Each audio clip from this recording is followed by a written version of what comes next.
कहानी का शीर्षक वो रात बारिश में, एक अनकही सी कहानी।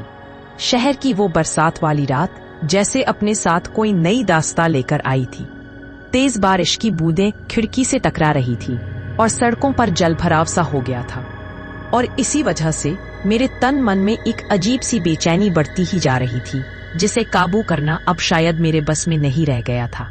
मैं निहारिका हूँ, एक साधारण पोस्ट ग्रेजुएट वर्किंग वुमन।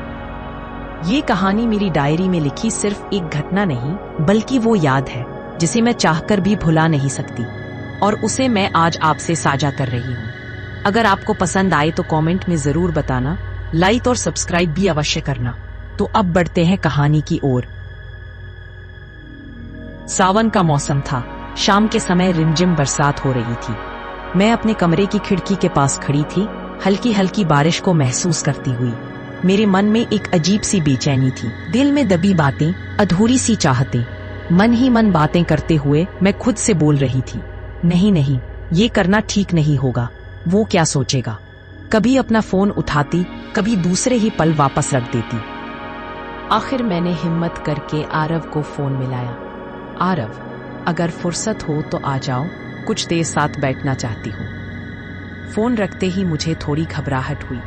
पता नहीं वो आएगा भी या नहीं, लेकिन कुछ ही देर में दरवाजे पर दस्तक हुई। मैं भाग कर गई और दरवाजा खोला। आरव मेरे सामने था और मेरी चमकती आंखों में हल्की नमी थी। आरव भी मुझे बेसब्र निगाहों से देख रहा था।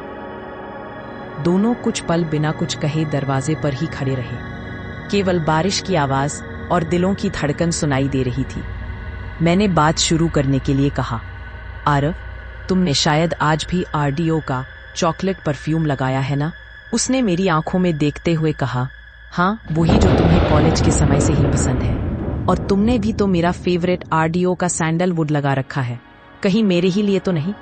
मैंने नजरें झुकाकर हाँ का इशारा किया।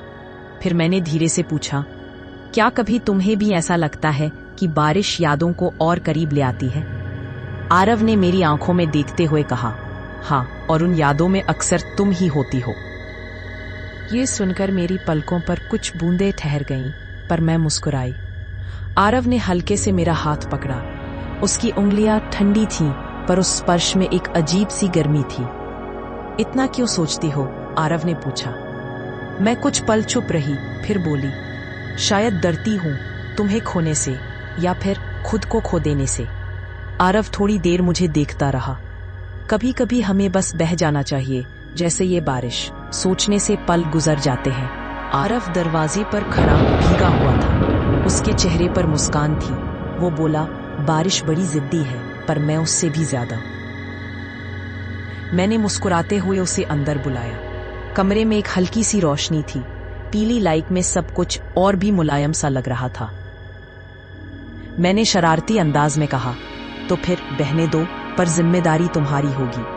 हम दोनों मुस्कुराए। माहौल हल्का, मगर दिल में कहीं गहराई से कुछ हिल रहा था।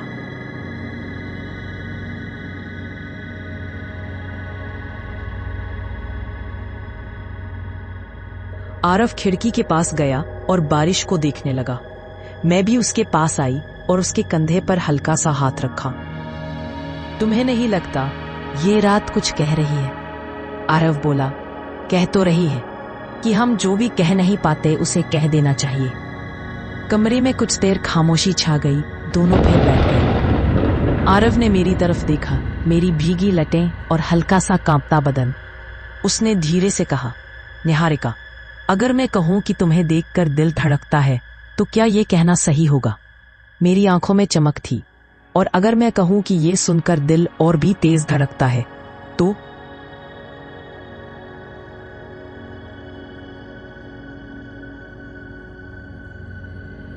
आरव ने मेरे गाल पर हाथ रखा।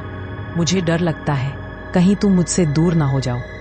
मैंने उसकी उंगलियों को अपने चेहरे पर महसूस किया और बोली, अगर दूर जाना होता तो तुम्हें बुलाती क्यों? एक प्यारा सा आलिंगन। हम दोनों धीरे धीरे एक दूसरे के करीब हुए। आरव ने मुझे गले से लगा लिया। वो आलिंगन लंबा था, सुकून देने वाला, दिलों की थकान मिटा देने वाला। उस आलिंगन में न कोई जल्दबाजी थी, न कोई शब्द, सिर्फ एहसास था, सिर्फ अपनेपन की गर्माहट थी। कुछ पल बाद मैं बोली, जानते हो ये बारिश हमेशा आएगी, पर मेरे लिए सबसे खूबसूरत बारिश वो है जब तुम पास हो। आरव ने मेरी आंखों में देखा और कहा, और मेरे लिए हर मौसम खूबसूरत है जब तुम पास हो।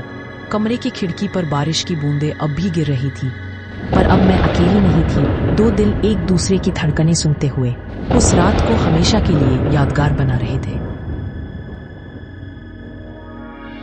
वो रात बारिश में कहानी अभी बाकी है। अगला भाग जल्द ही रिलीज होगा।